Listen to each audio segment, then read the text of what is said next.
But let's just describe the disorder in general. That narcissist, the characteristics, because it's an archetype, it has characteristics that are common. One is a narcissist has an unreasonably high sense of self-importance. And a narcissist requires constant, excessive admiration. So they suck the air out of the room. It's all about them. And it's unbearable, but it's all about them.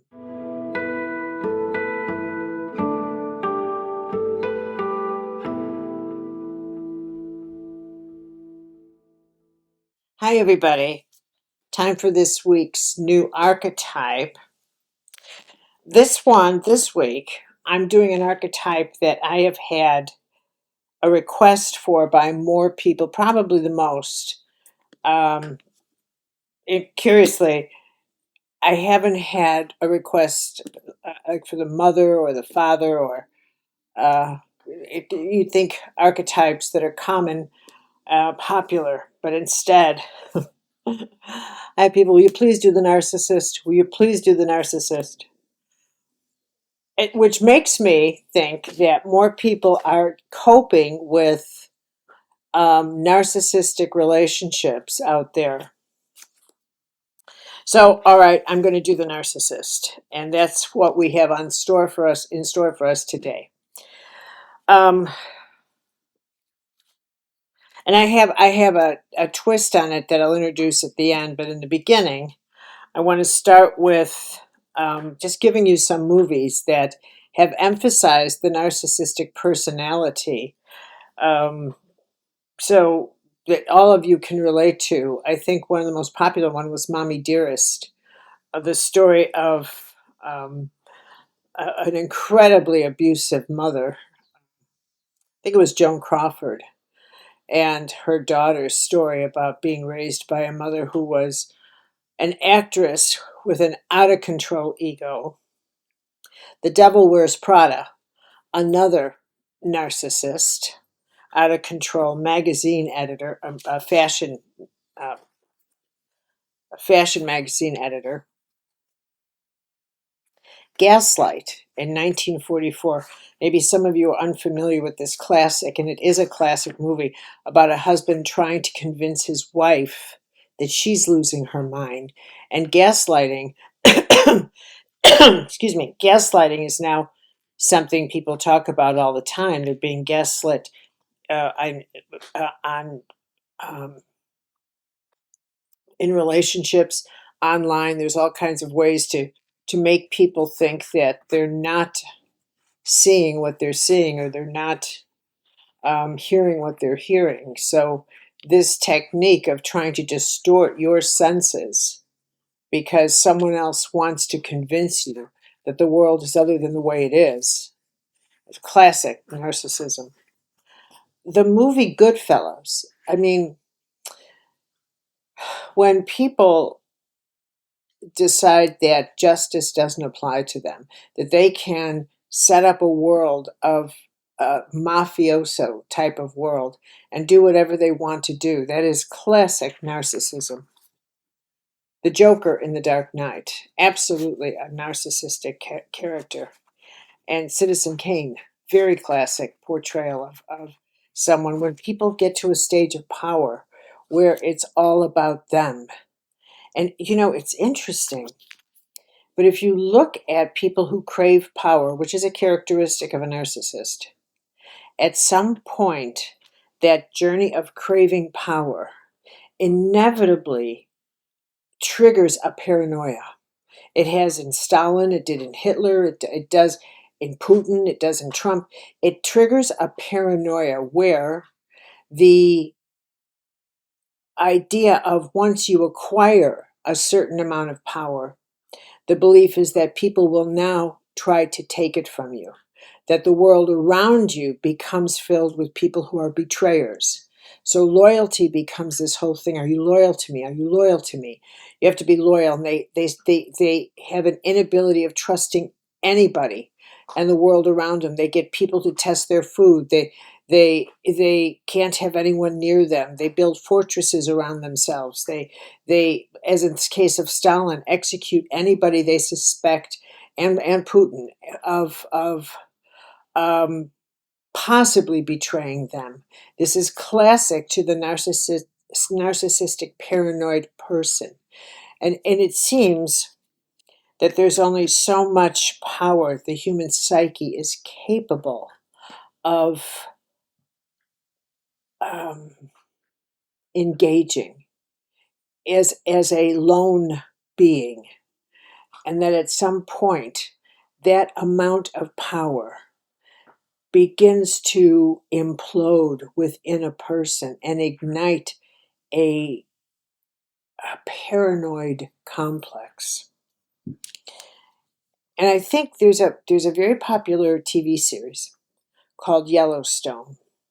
And again, there is a narcissistic bent to this family that own this mega ranch in Montana and have given themselves license to do whatever is necessary to maintain this ranch, whether they have to kill people or take on the governorship or do whatever it is they need to do. It's okay to do any of that so long as what they want is maintained. That's classic narcissism. So let's talk about the narcissistic personality. It's considered a disorder. And certainly it's an extreme force, but I want to offer a different perspective on it in a minute. But let's just describe the disorder in general. That narcissist, the characteristics, because it's an archetype, it has characteristics that are common. One is a narcissist has an unreasonably high sense of self-importance. And a narcissist requires constant, excessive admiration. So they suck the air out of the room. You know, it's all about them. And it's unbearable, but it's all about them. And they feel that they deserve privileges and special treatments. For no reason other than who they are. And they expect, and here's a characteristic. They expect special treatment just because of who they are. It's not because they've accomplished anything. It's not because they need special treatment. They're not handicapped. They're not infirm in any way. It's like when people say to me, I was born for something special. They announce specialness. But they haven't done anything. I know I was born for something special. It's a mystery to me what that is, but I just want to tell you, I was born for something special. And I'm always wondering as I look at them, and what are you doing about it? What are you don't tell me about it. What are you doing about it? And if you accomplish it, come tell me. But don't announce specialness as if that means you've accomplished it already. What is the matter with you? But there it is. That is classic narcissism. They make achievements and talents much bigger than they are. I did this, I did that. And it's like, and they're preoccupied with fantasies of success and power, brilliance, beauty, and finding the perfect ideal mate and finding the perfect something or other. So the world of perfection and the world of idealism absorbs their imagination. But getting there, achieving any of this is is often baffling. They're not necessarily willing to do all the work to get there. So there's a sense of entitlement that oftentimes goes along with the narcissistic personality. The sense of, I'm entitled to this, and I'm entitled to get it without working for it. Not always. There are those people who are narcissistic, and they've earned it. I mean, they've actually earned what they think they're entitled to. It's quite, and they're really something to deal with. But the common narcissist, shall we say, is someone who it can be this trait of of imagining everything they think is owed them. They think what they could accomplish because they were born for something special, but they lack the ingenuity, the determination, the endurance to actually get there, the patience, the ordinary hard work it takes to achieve the extraordinary. And because narcissism, this sense of self-importance, needs to be fueled and is oftentimes not, um, doesn't produce the goods that go along with the ego.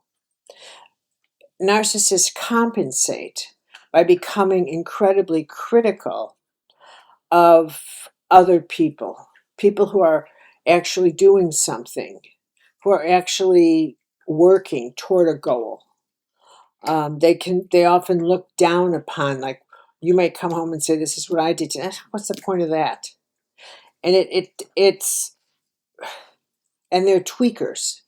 They're tweakers.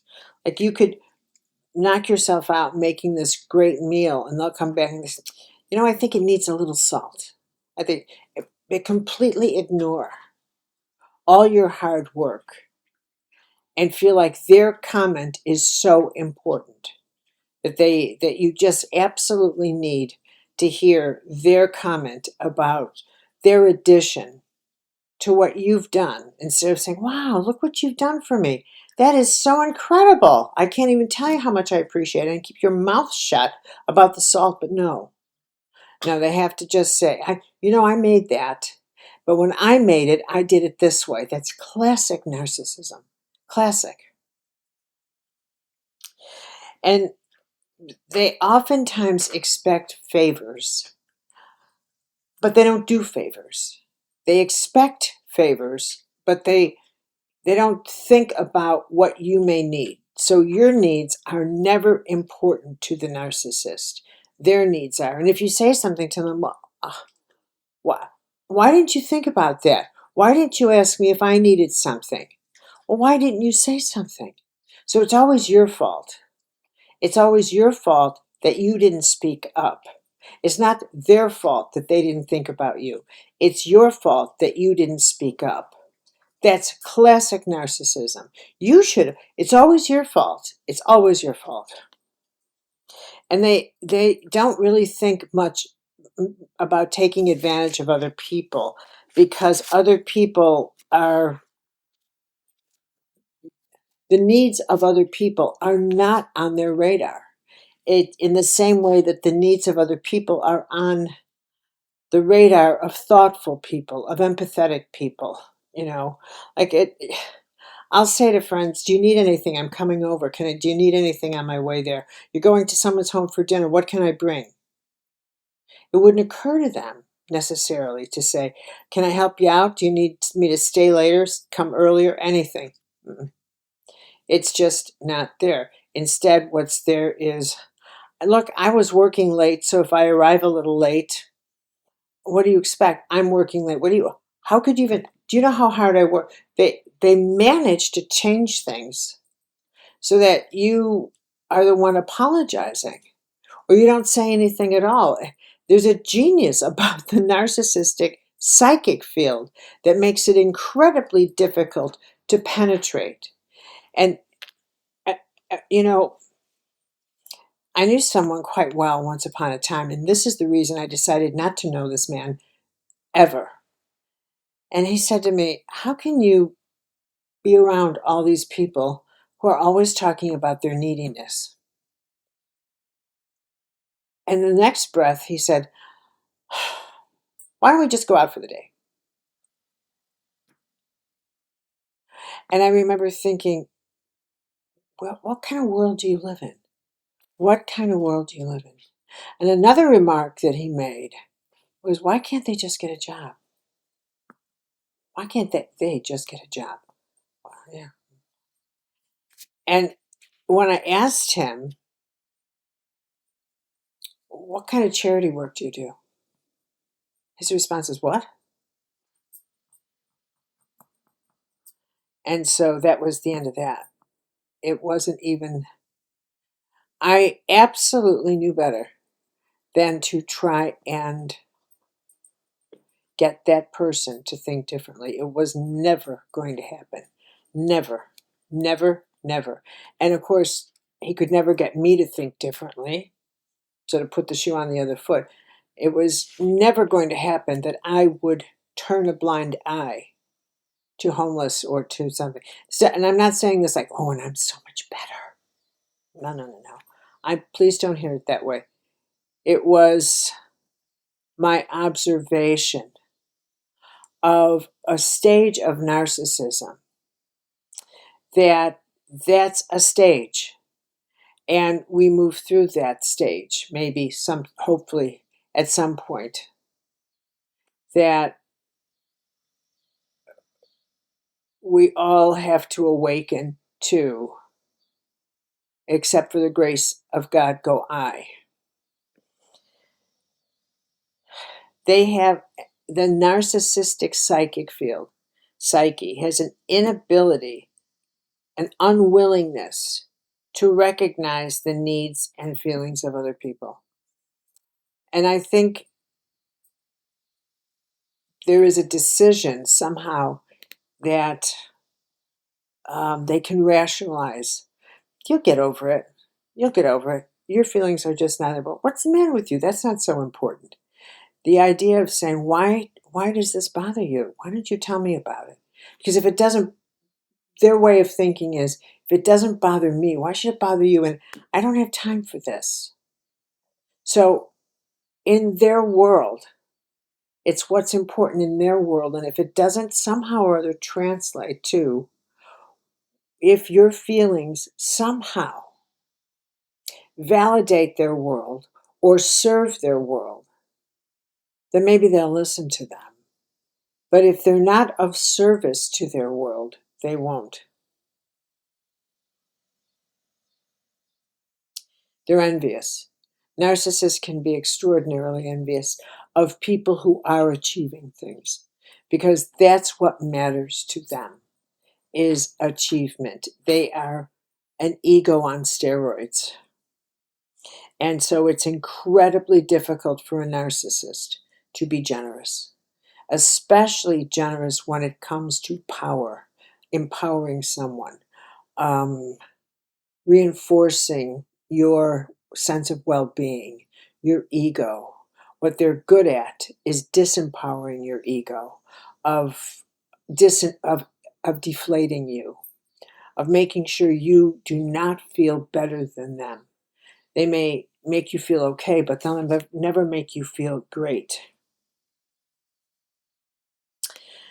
Criticizing a narcissist is like putting a match to gasoline.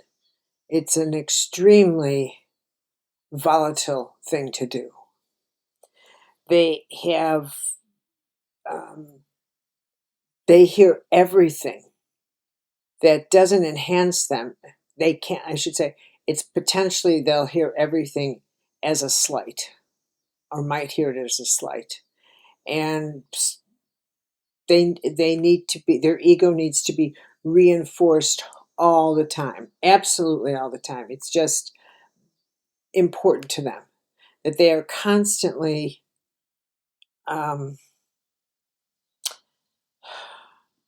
inflated, and that you serve that. And they have difficulty managing their emotions and their behavior, and they excuse bad behavior if you can get them to recognize it. If a narcissist actually will recognize bad behavior, if a narcissist will actually get to a place where they say, I'm so sorry I did this, if you can get that personality to actually acknowledge that maybe they made an error in judgment or they hurt you, it's not going to be the kind of apology where you actually feel like, wow, they got it. Nah, maybe not. What makes this in them? Well, psychologists, research, and they say, well, it's insecurity and it's shame and humiliation and the fear of being failure and all of this. I'm sure all of that's in there. I'm sure all of that's, and the essential lack of self-esteem. I think all of that is in there. A mixture of that, absolutely.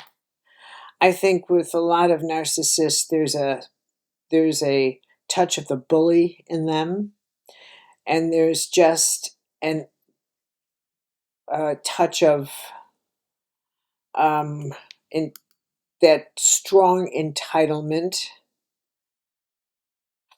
Um, it's called a psychological disorder.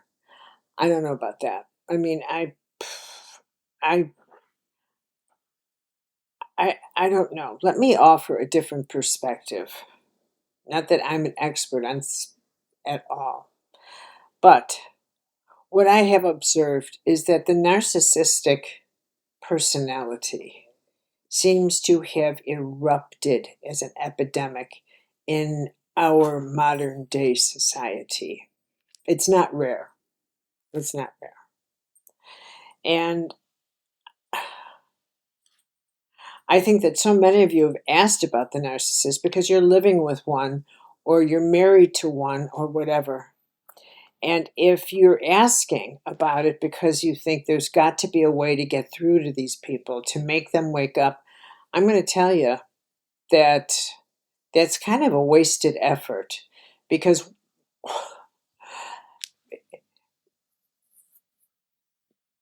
it's hard to get someone who feels entitled to give up feeling entitled.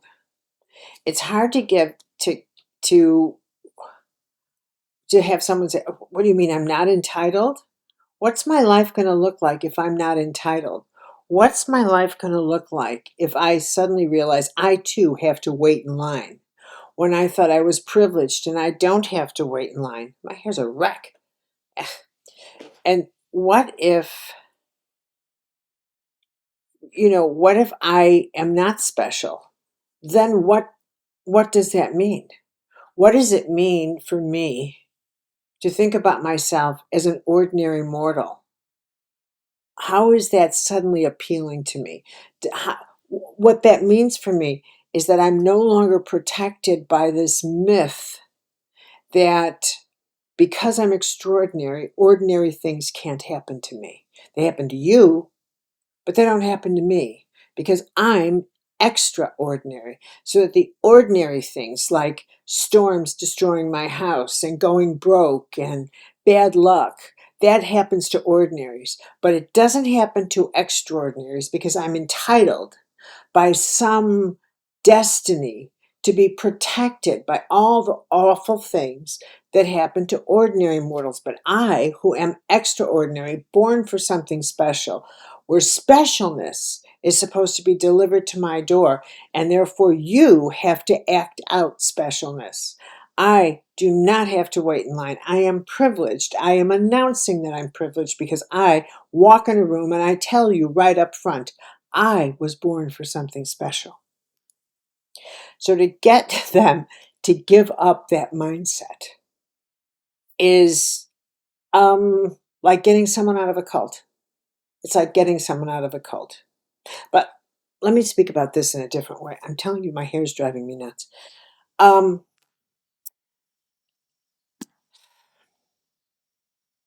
You know, I don't believe that we were in this epidemic of narcissists prior to this time. This time meaning prior to the nuclear age. Once we entered the nuclear age, if you look at this from that point of view, you'll see that we've become increasingly inner focused, increasingly self focused, and focused on the self. Now, I mean, prior to the 1950s, 60s, you wouldn't meet people who would say, I need to get involved in self-healing, in self-awareness, in self-care, in self-empowerment. That didn't exist. That didn't exist. Once we entered the age, the nuclear age, the inner age, the age of self-empowerment, we entered the age, a time, we began the age of self-discovery in a way that has never existed before. And for all of the ways we can describe it, self-empowerment, self-healing, self-discovery, self-esteem, what all the self words you can attach, what it amounts to is that all of us are on a trek of discovering the nature of inner, the nature of how powerful we are. And we're on a huge cosmic quest, and it is cosmic, of realizing, of coming into the realization, the illumination, that we are participating in the dynamic of creation. And thus, every single thing we say, everything we think, sparks an act of creation. We are co-creating the dynamic in which we live, and that we are co-participants in that. That is the hugest mystical revelation of our time. And it will be, and it will reshape us as this mystical revelation merges with physics and becomes, it will form a bio-spiritual ecological theology. That's the direction we're going. We will none of us live to see this, but we are living to see the beginning of it and the revelation of it. And as stages of us beginning this journey of self-knowledge, self-discovery, what we're made of in our invisible components, that's taken us into this dimension of what's healing about, besides medicine, besides the chemical compounds. What else? What is the energetic components of healing? What does the mind do? What does the spirit do? How powerful are my attitudes? We're entering into the invisible domain of ourselves. And that's another way to put it, is the invisible, our power, the invisible nature of our power. In order to actually get how we are the caretakers of our power, there's a stage of narcissism that's actually required, that we have to become incredibly hyper aware that each of us is in charge of our own unit of power called our soul. I don't care what you want to call it. Call it your orbit.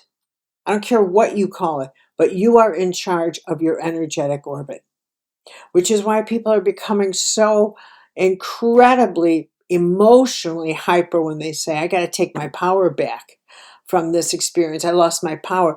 You're becoming hyper to every word someone says to you, and they to every word you say to them. You're feeling each other at the microchip level, at the level of what the damage one word can do, at the damage that can be done when someone goes, and boom, that hits like a energetic bullet right in your gut. So this, in order to actually activate your sensitivities to yourself at this level, it is a type of psychic narcissism. It's required, but it's a stage that we have to pass through, a stage of becoming hyper aware of our power. And at the, if you think of it like a layer cake, at the base level of this layer cake, um, it's experienced as narcissistic behavior. At the I'm so important, I'm so this, I'm so that. But actually, at the psychic level, at the unconscious level, at the sacred level. What someone's actually experienced, even though they can't articulate it and may well not even be aware of it. You're recognizing, I was born for something special. I really was. In fact, I'm something special. Not special in the earth sense that you say, wow, look at that. It's not a glamour special. It's a power special. I actually am participating in creation. It's special at such a level that it comes in. It has to reveal itself. And so actually at the personality level, it's, how do I say, the narcissistic personality is like the caboose on a very extraordinary train where the engine's the soul. And the caboose is how the personality, who's not yet ready to acknowledge that it's not about gaining and getting power on this earth. It's about realizing how much you can influence the power on this earth. That's the holy power of the narcissist. So I'll leave you with that thought. It's a wild thought, but actually I don't think I'm that far off base. Okay, thank you everybody. I'm glad you're enjoying these.